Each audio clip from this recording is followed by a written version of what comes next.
Hey y'all, it's Chloe and we're back with another video. You guys, we are here to talk about Love is Blind season 4 episode 6, baby, and it just keeps getting worse and worse and worse and worse. I know I'm doing 6 for sure in this review. I might throw in 7. I have to see how it flows. If not, then 7 will be up right after this, and 8 it will be up tomorrow, okay? But before we get into this review, if this is your first time here, I need you to do me a favor. Sit back, relax, watch the video on through, and if you like what you see and you like what you hear, go ahead and hit that subscribe button. If you are one of my lovely members or subscribers, hey y'all, how y'all doing? Drop me some yellow hearts and let me know that y'all are in the building. Let's go ahead and get into this review. So I just want to start off by saying that, yes, you guys, I know that Kwame has identity issues, okay? I do know that he has this need to please white people, and this is why he loved white women, and he wanted to come in with his name as Alex. I know this. I just been trying to give him the benefit of the doubt because I wanted to really see how he interacts with his wife and the other women, okay? So I understand that. I get it. It's also been brought to my attention that you guys think Jackie is mean to Marshall. So before we get into these episodes coming up, I didn't see her as mean to him. Okay, I felt like that was kind of part of her personality, because a lot of Spanish girls tend to act the way she does. So I didn't really take it real personal. You know what I mean? You know what I mean. But in the next couple of episodes, I definitely realized that she's very unstable. And yes, she does have tendencies to say things out of pocket. So, with all that being said, now that I addressed all y'all concerns, and I want to issue an apology because y'all know I do not talk about people looks. And after I posted my videos, I really felt bad that I called Irina Crater Face because I don't want to set the precedent of calling people names about certain stuff about themselves that they can't change, because we all deal with acne at some point at some point in our lives. We all deal with so many different things, and I think that was wrong of me to do. So I'm going to apologize for saying that, and I want to apologize to anyone that I may have offended in saying that, because y'all know I don't roll like that, okay? So I just wanted to put that out there. But she still has a nasty attitude, and she still has an effed up personality, and she's just not a nice person. All that stuff that I said definitely still stands, okay? Okay, so let's go ahead and get into it. So all the couples are leaving Mexico and they're going to move into their new apartments. I'm going to say that the apartments look like houses. Okay, let's just put that out there because I ain't never seen no apartment that look like that. The apartments are so freaking cute. I love them. I wouldn't mind staying there for a couple of weeks. You know what I mean? You know what I mean. As we know, Zach and Irina are not moving in because they broke up, okay? Zach is on a mission to win back Bliss. So Zach decides to call Bliss up because he realized that he messed up and he wants to try to win her back. So of course they go and meet up, and she still has her guard up because, like, sir, you dumped me for Irina. What did you expect? He's basically trying to tell her that Irina wasn't a nice person, as if she didn't try to tell him that. I'm like, Zach, duh, we always try to tell you that she was a nice person. Everything that you saying right now, we tried to tell you about. You bringing up the fact that she didn't remember your birthday, tried to tell you. You bringing up the fact that she wasn't, like, you know, that she was that she has the tendencies to be like mean and standoffish. Tried to tell you, sir. Tried to tell you. And I just thought it was so funny because he asked her, like, is the eye contact too intense? And I'm like, yes, y'all, I don't care what y'all say now, y'all. I'm not judging that man on his eye contact or his looks. But what I'm saying is the eye contact is very intense. It's a lot for me. It's a lot, okay?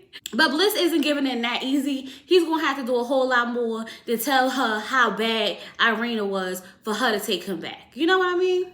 So Micah tells Paul that Irina told her before they left Mexico that she was attracted to Paul. So now she is trying to figure out if it was something going on between them two. Paul lets her know that she was kind of flirty with him at the pool because she, you know, rubbing on his leg and whatnot. But Zach was right there, so he kind of felt like, I know she wouldn't be flirting with me when Zach is there. And I'm like, Paul, I'm thinking of instances right now where y'all was flirting with each other, okay? Remember when she was on that little floaty thing and she was talking about something about barbecue or something, and y'all was sitting there, and I'm like, y'all was sitting there flirting that time. Remember when y'all was in the bar and y'all was talking about if y'all looked like what y'all expected and whatnot? Y'all was flirting then. Now, y'all don't tell me I'm the only one that saw it. But I'm going to let you have it, Paul. I'm going to let you have it. He said he didn't say anything because he feels secure with Micah. Now Micah feels some type of way because it's like, so you break up with Zach and now you want to be all over Paul? And when you didn't even have a connection with him to begin with, but because the way he looks, now you want to get to know him, when that defeats the whole purpose of Love is Blind. I said, Now everybody getting to see Irina for who she is. And when I tell y'all that she deserves all the backlash that she's getting, I mean that. I absolutely mean that. So now, of course, Micah wants to go talk to Irina because she wants to get down to the bottom of this. Because sis, is you trying to take my man? That's what I want to know. Okay, this episode we find out officially that Brad and Tiffany have gotten physical, as well as Micah and Paul. So far we know for a fact that 3 of the couples is doing it. Okay, so Kwame goes to see Chelsea's apartment, and Chelsea's apartment is really pink, and I'm here for all the pink of it all, okay? But the story behind it represents her freedom, because she was in a very controlling relationship, and when she got out of that relationship, she really just wanted to, she really wanted this place to represent herself, and she calls it her healing apartment. I thought that was sweet, and I thought that was nice, and I hope that she still keeps pieces of pink in her new apartment with Kwame, because she still needs to have a piece of herself at all times. So Tiffany introduced Brad to her friends, and when I say her friends are a vibe, they are a complete vibe. They were nice, they were fun, they were cool. They were just like so happy for her. They really wanted the details of everything, and it was so freaking cute, okay? The only thing that made me cringe a little bit, and I'm starting to think that I don't like to see people kiss, because when they was sitting there kissing at that table, and I mean they was kissing, and they was still kissing, and I'm like, okay, I can understand, y'all want to get y'all little kiss off, show everybody y'all love. But baby, at this point, go get a room. But I thought it was so cute because if I'm not mistaken, I think this was the first time he actually said that he loves her. Because he said, I just want you to know that I love you. And I was like, oh, that was so cute. Something about Brett just really makes me calm. I feel like he's that type of man that just handles everything. He just handled it all. So I just like their dynamic, and I think it's really, really cute. So Paul and Zach meet up, and Paul is just expressing how much he just loves him some Micah, okay? And now all of a sudden, Zach is a relationship coach because he's telling him that he needs to tell Micah and show Micah how much he appreciates her every single day, because she needs reassurance. I'm like, right message, wrong messenger, sir, because we was trying to get you to understand all that when you was in the I'm not gonna take my foot up off your neck, Zach, because I don't feel like you really got the repercussions that you deserve for picking the wrong woman. Okay? So I'm going to take every chance that I get to remind you that you picked the wrong woman. Period. And then he decided to tell his speech about how like Bliss is the one for him. And I was confused with the whole speech and what he was saying, y'all. I can't even repeat it to y'all, but I think it was along the lines of that she's the one for him and she's the one he want to settle down with. We just gonna rock with that for now, okay? Child, he was just talking and talking and talking. I'm like, Zach, get to the point. Get to the point. So Micah and Irina meet up. And Irina's acting like she really cares about their relationship. Like, did you start planning a wedding? Did you meet his parents and all that other stuff? Girl, you don't care. You just trying to see how far and how deep they are so you could go ahead and sneak in and steal her man. Mr. Steal Your Man. I know him. I see girls like you every day. You ain't fooling nobody, okay? Micah tells her that she's still trying to wrap her head around the fact that she was flirting with her fiance behind her back. Because what's that about, sis? She was like, I was the only one that had your back in the house. I was your only friend. I was your lifesaver. I was there for you. You ain't have nobody. And this what you do to me? I said, okay, Micah, tell her how you really feel. Tell her how you really feel. See, y'all don't want to believe me when I keep trying to tell y'all that Irina was definitely the leader of all that mess, okay? Now, I'm not saying Micah didn't play a part, but Irina was the most disrespectful of them all. And I knew it from the moment she got up and stood against that wall, listening to old girl crying. And when she went to Bliss and asking her for a candle, and she was acting like she was appreciating that man on his birthday when she actually forgot. The girl is trash, okay? When she tried to get Kwame to go ahead and get her a drink, after his fiance asked him to go ahead and get her some guac and chips, okay? She's just that nasty. So Irina's sitting there fake apologizing, talking about something. No, I'm just saying, you know, you don't even have to worry about them. That I would never make a pass at him because, and she was like, because from my understanding, like he wouldn't want to sit down with me. He does not attracted to me. And Michael was like, and he's not. And he don't want to sit down with you. And she's sitting there looking stupid. Because why is you talking to this woman about her fiance? And why are you acting like you still trying to get her man? I did not feel at peace with this conversation. Now, y'all know how when a conversation ends and you feel like you came to a resolve. I didn't feel like we came to a resolve. I feel like she's the type to go ahead and slide in the DMs to ask him, is he really happy? I don't trust Irina. I don't. And she is not a nice person at all. And the fact that she sat there laughing when your friend is showing real genuine concern about the fact she don't trust you around her man and all you doing is laughing, baby, you couldn't be my friend. Micah, don't leave your man around her. True player for real.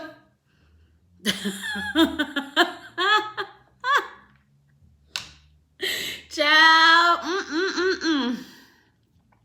And this episode is with Marshall making Jackie the most wonderful breakfast I've ever seen somebody make somebody, okay? It looks so cute. It's like he plated it well. He had the powdered sugar, the pancakes, everything. And he really did a good job. And I was like, you go ahead, Marshall. Jackie should be very lucky to have you.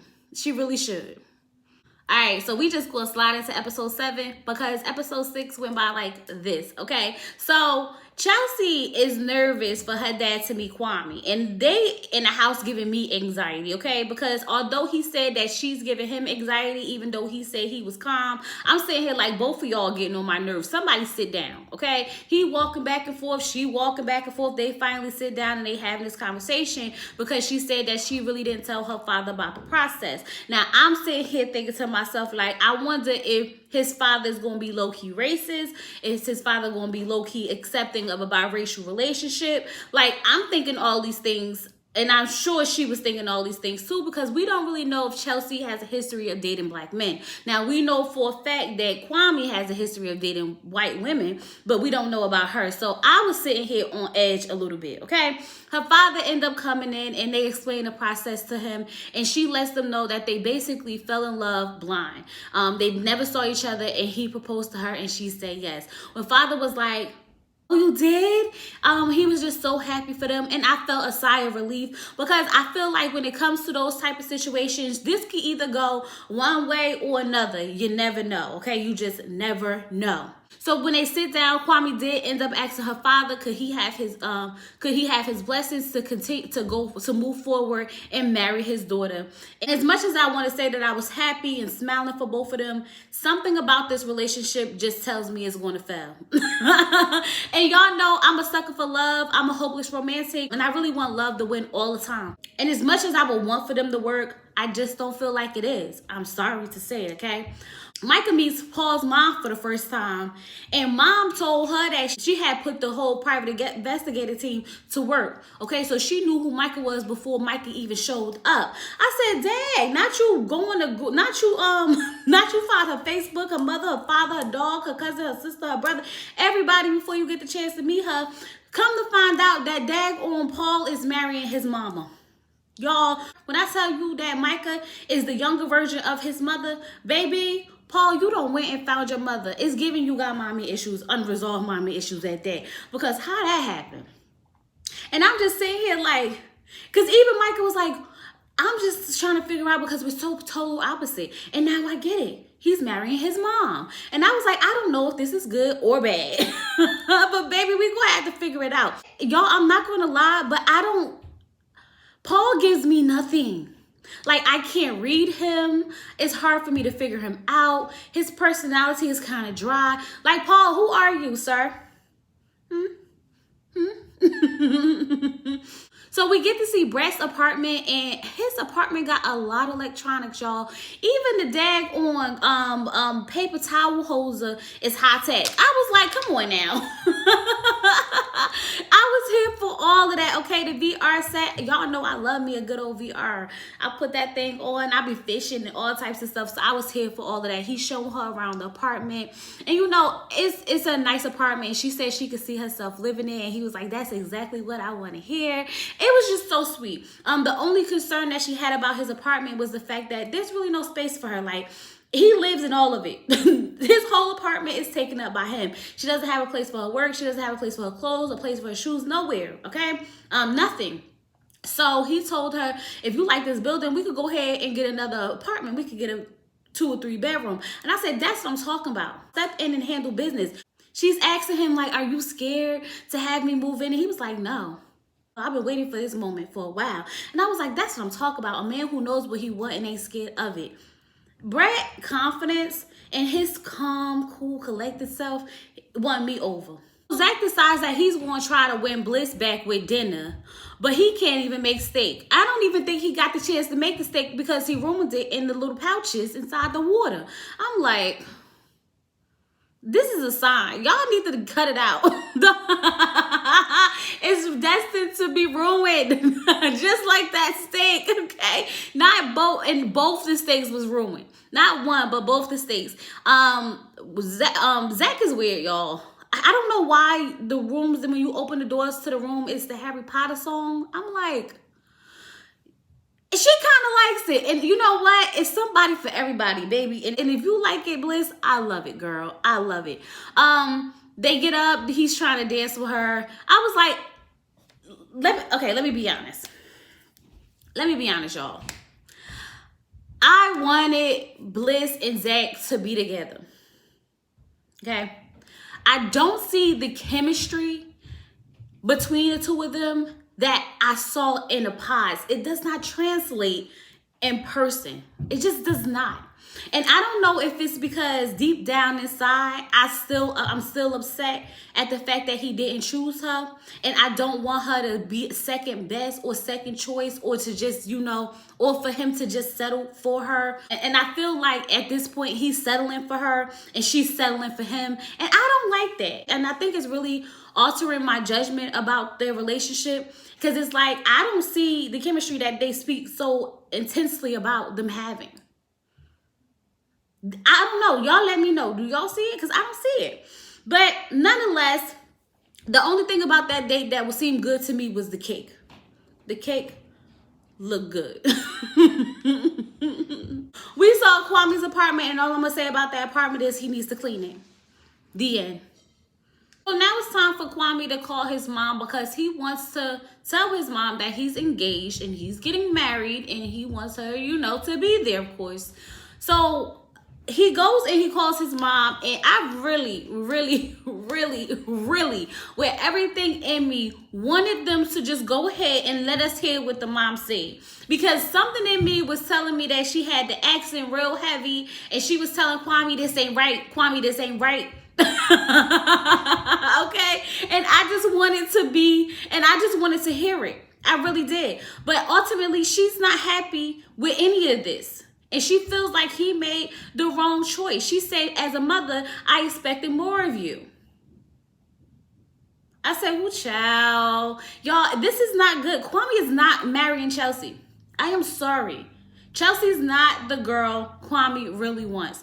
She is too earthly, too warm for him. He wants a Micah, a blonde hair, you know, bubbly girl, bubbly white girl. She's not the type of white girl that he wants, in my opinion. I don't think they're gonna last. I just don't see it happening. He tells her that he believes that he did make the right choice. And I feel like, Kwame, you know that you're not gonna marry this woman if your mother don't come to her senses. You know that you're not going to marry this woman if your mother does not come to her senses. And when we get into episode 8, we're really going to get down to why I feel like they're not going to make it. Jackie, y'all, drains the living crap out of me. Every time I see her, it's like panic attack. Like, girl, get your emotions. She should not have been on the show. I really feel like now that I know like the backstory with her father being sick and stuff like that, she should have never been on the show because her emotions are all over the place. And I feel like she is just unstable. She needs to be in somebody's therapy. She needs to be on somebody's therapy couch and not trying to find love. I'm sorry, she just has too much baggage, too much emotional strain, just a lot going on. She's not mentally stable for a successful, healthy relationship. And it doesn't help that she likes toxic masculinity as well. Okay? So she's just walking around the house and she's so stressed and he's trying to help her. And she's like, you're just making it worse. No, he's trying to figure out how to help calm you down because you having a panic attack because everything in your life seems to be falling apart and your mom not accepting of this and your father's sick and you got to take care of your whole family. You need to know if you're making the right decision. Girl, if you was going to go through all of these emotions, you should not have done this. Poor Marshall outside just looking sad and unwanted. Like, and you do all of this right before his family's about to come. Talk about buzzkill, girl. That is just Jackie. The family comes in and it's like she snaps out of it real quick, puts on her poker face. Now she's all happy and all full of life and, you know, just this whole opposite person than what we literally saw 2 minutes ago. I was like, she's crazy. She's crazy. And I'm starting to believe, and part of me is starting to think that some of this is exaggerated because nobody does all of this. Like, girl, either you want to be with this man or you don't because I'm stressed out. I'm stressed out for Marshall. And when we get into episode 8 and he tells you that you a project, baby, believe it. Child, can't wait to get into episode 8, but trust me, believe it. You are a project, sis. So Tiffany is cooking for Brett for the first time and she's a little bit nervous. He comes in the kitchen, he sits down with her, and it's time to get into some things because she wants to know what's up with this money, sir, because you out here buying real expensive stuff. So how much money you be spending on your stuff, huh? He was like, I mean, I like nice things. I do spend money on stuff. So what's the most expensive thing you got, huh? Oh, I got some luggage. And how much did you pay for this luggage, huh? About $1,200. $1,200? I said, she's so dramatic. She's so dramatic. But ultimately, what she was trying to get down to the bottom of is, so I don't want you to, you know, control what I do with my money, and I'm not going to control what you do with your money as long as the bills get paid. Okay? Now, when they start talking about how they was going to pay these bills, I was a little shocked because Brett didn't strike me as the guy that be like 60-40. 75, you know, he gave me, I'll pay the mortgage and I'll let you pay the cable bill, you know. He didn't give me, you know, like we could split the bills type of situation. But I kind of get where they was going with this. And he still was, you know, telling her like, if we have to pay the rent, I'm not about to be, you know, Venmoing you and CashApping you your half of the rent and my half of the rent. We're not doing that. You're my wife. And I was like, he's going to ultimately end up paying the mortgage. That girl ain't going to be paying for half of anything because Brett doesn't strike me as the type of guy that really be like, I got 60, you got 40. He just doesn't. The way he told her that we could go ahead and get a bigger apartment was too smooth for him to be thinking about money. Trust me, okay? All them high gadgets he got in that house and whatnot, he ain't worried about it. Not even one bit. He been prepared. He been preparing for this role for a long time. So Zach finally gets to take Bliss on this romantic boat ride. You know, he gets to redo the boat ride because the one he had with Irina was trash, okay? They sitting there, they're talking, and, you know, Zach is very like clingy. He's like all over this girl, and I'm really trying to read them because it's like you could tell he's into her, but she still seems real standoffish. Okay, they eventually go to the front of the boat, and he takes this opportunity to ask her for a kiss. Of course, she's acting like she doesn't want to kiss him, but then she does kiss him, and then she does allow him to kiss her, and the kiss was very like intense. It's very aggressive. I can't get with Zach. I'm sorry, y'all. I just can't get with him, okay? He asked her if you could meet anybody in this world, who would you like to meet? And she was like, I want to meet Oprah, okay? He was like, Oprah Winfrey? And she was like, yes, okay? So she was like, what about you? He was like, your parents. I said, oh, he think he's slick. So she's sitting there trying to explain to him about her mom and her father, and he gets down on one knee, and she was like, what is you doing? What is you doing? He was like, he gives her this nice long speech or whatever. But what really stood out to me me was the fact that he said, no matter what I did and how stupid I was, we were always going to end up here. And I thought that was really, really sweet. Y'all, I really want to like this. I do, okay? Because he asked her to marry him and whatnot. And of course, they end the episode like this. But I just really want to love them. But I don't. I don't, because I don't think Bliss really likes Zach the way she's saying she do. I just don't, y'all. I'm sorry. And I know she's really trying to go with this Love is Blind situation, but something's telling me she's not into him the way he's into her, and she's not really into him at all. I don't know if she's still harboring some of those feelings about, you know, him messing up and not choosing her, because I know I would feel some type of way still, and it's too soon to get over, you know what I mean? But we're gonna have to see how this play out. So with that being said, this was Love is Blind season 4, episode 6 and 7. I'll be back later with episode 8. Episode 8 needs its own review, and I need to make sure I take my time with it, okay? I hope that you guys enjoyed this video. Don't forget to like the video, comment down below, and subscribe to the channel. With all that being said, I'll talk to you guys later. Peace.